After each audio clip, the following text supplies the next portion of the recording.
आज हम जानेंगे सोलर सिस्टम के बारे में और प्लैनेट के बारे में। तो बने रहिए इस वीडियो में मेरे साथ। तो शुरुआत करते हैं। जैसा हम सब जानते हैं कि सोलर सिस्टम में सन, प्लैनेट, दूसरे सेलेस्टियल बॉडीज़, धूल, गैस सब कुछ मौजूद है। तो ऐसे में एक सेलेस्टियल बॉडीज़ को प्लैनेट कब कहेंगे? तभी जब उसका शेप गोल हो, वो सन के चारों ओर चक्कर लगाती हो और उसका एक फिक्स पाथ हो। मिलते हैं सन से, जिसकी ग्रेविटी सबसे स्ट्रॉन्ग है। इसी वजह से जितने भी प्लैनेट्स और सेलेस्टियल बॉडीज़ है, इसके चारों ओर चक्कर लगाती है।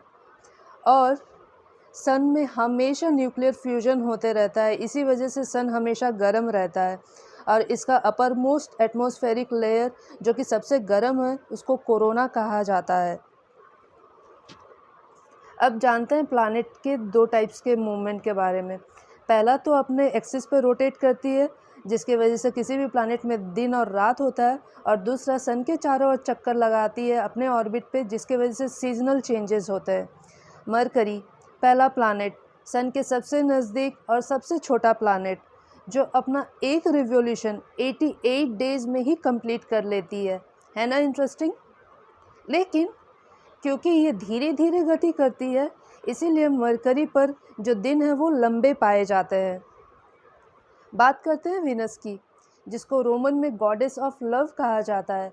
ये सारे प्लैनेट में सबसे अलग है। जानते हैं क्यों? क्योंकि जहाँ सारे प्लैनेट्स सन के चारों ओर काउंटर क्लॉकवाइज रोटेट करती है अपने एक्सिस पर, वहीं पे हमारी प्यारी सी वीनस सन के चारों ओर क्लॉकवाइज रोटेट करती है। इसीलिए स्पेस से जब हम वीनस को देखते हैं तो ये हमें उल्टी नज़र आती है। थर्ड नंबर पे आता है अर्थ, हमारा घर, इकलौता प्लैनेट जहाँ पे लाइफ एग्जिस्ट करती है। इसको ब्लू प्लैनेट भी कहा जाता है क्योंकि इसके 70% भाग पर पानी मौजूद है। फोर्थ प्लैनेट है मार्स, इसको रेड प्लैनेट भी कहा जाता है। और जब हम अर्थ से मार्स को देखते हैं तो ये हमें चमकते लाल तारे जैसा नज़र आता है, जिसके पास 2 मून्स है, जिसके नाम है डिमोस एंड फोबोस। हमने जाना पहले 4 प्लैनेट के बारे में जो आपस में सेम कैरेक्टरिस्टिक्स शेयर करते हैं और जिसका सरफेस मेटल का बना होने के कारण इनको टेरेस्ट्रियल प्लैनेट भी कहा जाता है। स्पेस में प्लैनेट्स के अलावा एस्ट्रॉइड्स बेल्ट्स भी मौजूद है, जो कि जगह जगह पर हमें देखने को मिलते हैं। ये धूल, गैस और दूसरी सेलेस्टियल बॉडीज़ से बने होते हैं। नेक्स्ट बात करते हैं जुपिटर की, जिसका एटमॉस्फेयर हाइड्रोजन और हीलियम गैस से बना होता है। और ये सबसे बड़ा प्लैनेट है हमारे सोलर सिस्टम का, और साल भर यहाँ पर सोलर तूफान आते ही रहते हैं।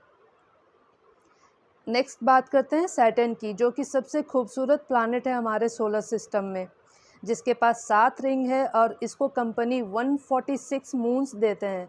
और इसको गैलीलियो गैलीली ने खोजा था।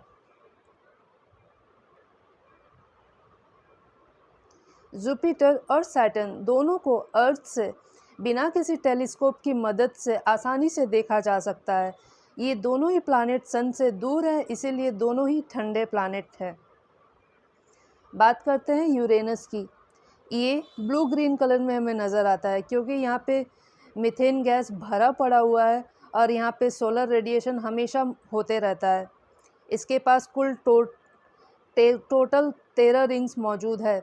नेक्स्ट है नेपच्यून, जिसके पास कुल 14 मून्स मौजूद है और ये 30 एस्ट्रोनॉमिकल यूनिट दूर है सन से। सन से इतनी दूर होने के कारण ही ये हमारे सोलर सिस्टम का सबसे कोल्डेस्ट प्लैनेट है।